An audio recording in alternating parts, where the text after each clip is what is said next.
एक धक्कादायक बातमी आपल्या समोर येते। मुख्याध्यापकाला शेअर मार्केटचा नाद। 1,80,00,000 कर्ज कुटुंबाला विष देऊन स्वतःलाही संपवलं।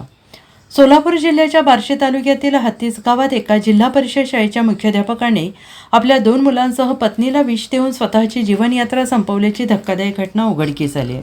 शेअर मार्केटमध्ये झालेल्या कोट्यावधी रुपयांच्या नुकसानीमुळे हे टोकाचं पाऊल उचलल्याचं प्राथमिक तपासात उघड झालेलं आहे।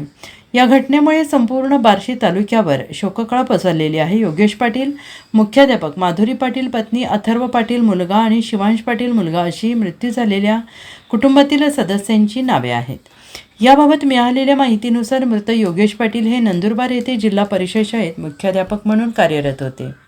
काही काळापासून ते शेअर बाजारात मोठी गुंतवणूक करत होते, मात्र शेअर मार्केटमध्ये त्यांना सातत्यानं प्रचंड आर्थिक नुकसान सहन करावे लागले आणि या नुकसानीची भरपाई करण्यासाठी बाजारात टिकून राहण्यासाठी त्यांनी विविध माध्यमांमधून तब्बल 1,80,00,000 रुपयांचं कर्ज घेतलं। कर्जाचा हा डोंगर आणि वसुलीसाठी होणारा मानसिक ताण यामुळे ते गेल्या काही दिवसांपासून प्रचंड विवंचनेत होते आणि याच आर्थिक मानसिकतेतून योगेश पाटील यांनी टोकाचं पाऊल उचलण्याचा निर्णय घेतला।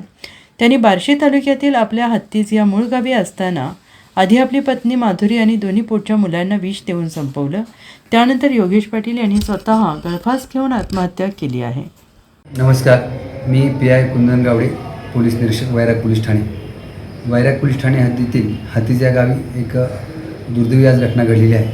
सदर घटनेमध्ये योगेश बाळासाहेब पाटील वय 41 वर्ष हे जिल्हा परिषद शिक्षक नंदुरबार येथे कार्यरत होते। ते आणि त्यांची पत्नी माधुरी तसेच मोठा मुलगा अथर्व आणि लहान मुलगा शिवांश असे सुट्टीनिमित्त गावाकडे आले होते आणि गावाकडे आल्यानंतर शेअर मार्केटमध्ये प्रचंड लॉस झाल्याकारणाने योगेश बाळासाहेब पाटील यांनी त्यांच्या 2 जे लहान मुलं आहेत त्यांना आणि पत्नीला विष देऊन जीवानीशी ठार मारल्याची संशयित घटना घडलेली आहे आणि त्यानंतर स्वतः विष पिल्याला दिसून येत आहे आणि नंतर गळफास घेऊन स्वतःही मरण पावलेले आहे।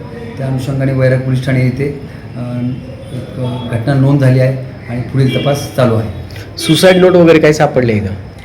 त्यात आहे, सुसाईड नोट आहे। त्याच्यामध्ये त्यांनी विस्तृतपणे शेअर मार्केटमध्ये कधी सुरुवात केली, त्यांना कसा फायदा झाला, त्यानंतर कसा लॉस झाला याचा विस्तृतपणे त्यात उल्लेख केला आहे। तसंच त्या घटनेबाबत त्यांनी आईची, कारण त्याला वडील नाही आहेत, आईला माफी मागितली आहे, कारण ही त्याच्याकडून खूप काही लॉस झाला होता आणि तरीसुद्धा तो त्यात वाहत गेला, गुंतवत गेला होता आणि त्यामुळे प्रचंड लॉस झाला होता आणि त्यात मानसिक त्याचा खूपच कसला होता आणि त्या कारणानेच बहुतेक त्यांनी स्वतःच्या 2 चिमुरड्यांना, पत्नीला विषपासून जीवानीशी ठार मारलं आणि स्वतःही आत्महत्या करून जीवन संपवलेले दुर्दैवी आणि हृदय पिटून टाकलेली घटना घडलेली आहे। पैसे वगैरे कोणाकडे घेतले होते का? तसं पैसे त्याचे नात्यातले जे आहेत त्यांच्याकडनं त्यांनी हे शेअर मार्केटमध्ये गुंतवण्यासाठी पैसे घेतल्याचा उल्लेख केला आहे, परंतु त्यांना तो पैसा देऊ शकत नसल्याने त्यांच्याबद्दलही त्यांनी स्वतःच दुःख व्यक्त केलेलं आहे।